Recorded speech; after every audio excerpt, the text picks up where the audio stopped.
Okay, let's give this another try. This wasn't supposed to take this long, but then the dog started whining and things fall apart.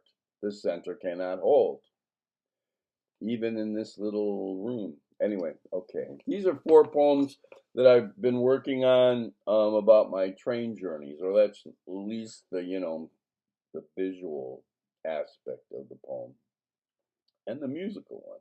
Anyway, I've been printing these intermittently over the last few months here on Compendium, the kitchen sink. And the other night, I read a few of them at a poetry reading we have here. It was a lovely reading too. There were just some wonderful things. You'd think in this little town there wouldn't be, that kind of event, but it's the third Thursday, or I mean, sorry, the third Monday of every month, and it's lovely. Um, Anyway, so here are four. I like I said, I printed them here before. I thought they might be nice heard. Here we go. The first one's called "I Think I Can See." I think I can see the mountains, a snaky shadow on the far, far horizon. The question is, will the train take us that far before the sun is done? And will deep, deep shadows up the edges of the heaving earth leak over the fields, the thin cover of snow, the passing tracks, and our worries? The light goes brass, and all the little towns are scalded by blasts of winter. Ask your questions. The far mountains will still be there, even as everything else goes dark. This is called Somewhere. I believe I printed this here just a few weeks ago. Somewhere outside Salinas, an atmospheric river breaks apart. Clouds cling to the rising hills on both sides of the valley. The spectacular sun prods its illuminating digits through to the corduroy earth. Somewhere outside Salinas, the train skirts the saline wets, the shallow ponds where egrets rise up, and a curlew or two announce their resurgences and arcs away from the passing train. Everything is a miracle.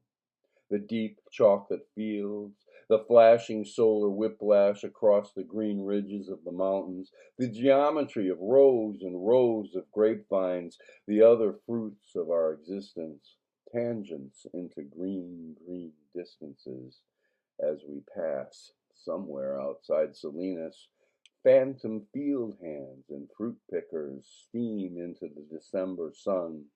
Steinbeck, too.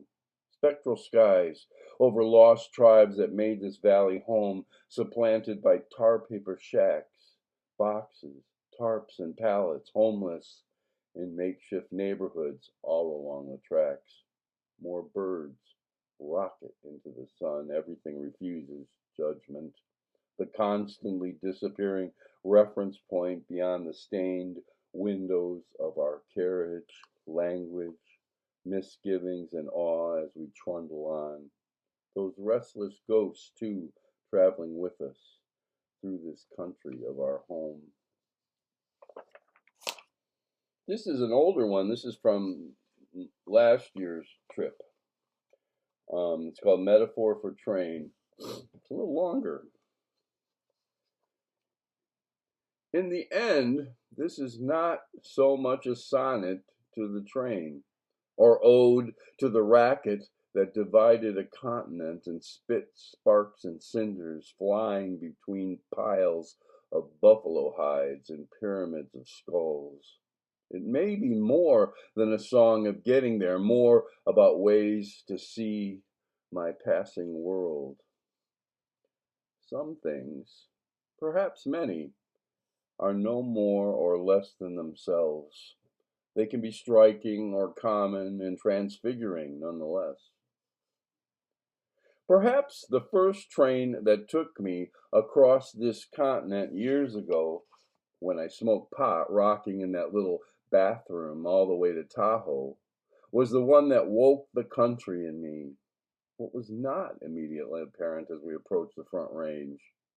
That wall of distant mountains seemed more a collection of foothills. I insisted on this, and my newfound cross-country friend, a handsome black man from D.C. I would never see again, was kind enough not to contradict me too stringently. Perhaps he knew I would understand soon enough as we trudged up the face of the Rockies. Distances in my country are so vast. Years before, my very first cross-country trip packed us all in a pink station wagon with fins and 3 seats, Route 66, 4 kids under 12, mom, dad, and grandma, long before that first time on a train when I was convinced that everything had to be bigger. Yet, I may have built each subsequent journey on that one. The antelope leaping away red and gold canyons, the ascent up above the American River and down again, rocked to sleep in my upper berth and talking to an entire village of newfound train friends. Some passages never end, even after they've long since passed. I am old now. The creaks and rattles want to remind me. Little night cities rush by, and when I wake in a dark desert, a widening stripe burns the furthest horizon. Nothing really stops. Oh, mournful holler bleeding until it seems that much closer to disappearing. I'm just that much further on. And this last one's the most recent that I've been working on.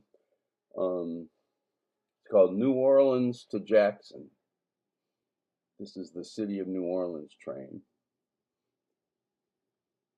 Phantom voices through winter trees, the piney woods and wide water, shallow bayou ghosts, memory, woven through the wets, the shout of the good Lord bird, ivory-billed woodpecker, extinct in tangles of vines, where the lost and runaway left half-lives against the wind and over the sloughs, memory of village, ghost of screams, old soldiers through the fog or in their dim breathing, the orange air, egrets and coots, a scattering of scoters, herons, and other stilted birds. We are specters, all of us, our train piercing the too sweet air with what we have forgotten. Little dying cities split by rails and grief bear kudzu and berries, sagging live oak trees, and what we came to be. Well, I hope you liked it.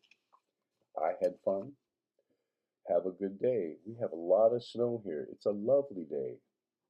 See you later.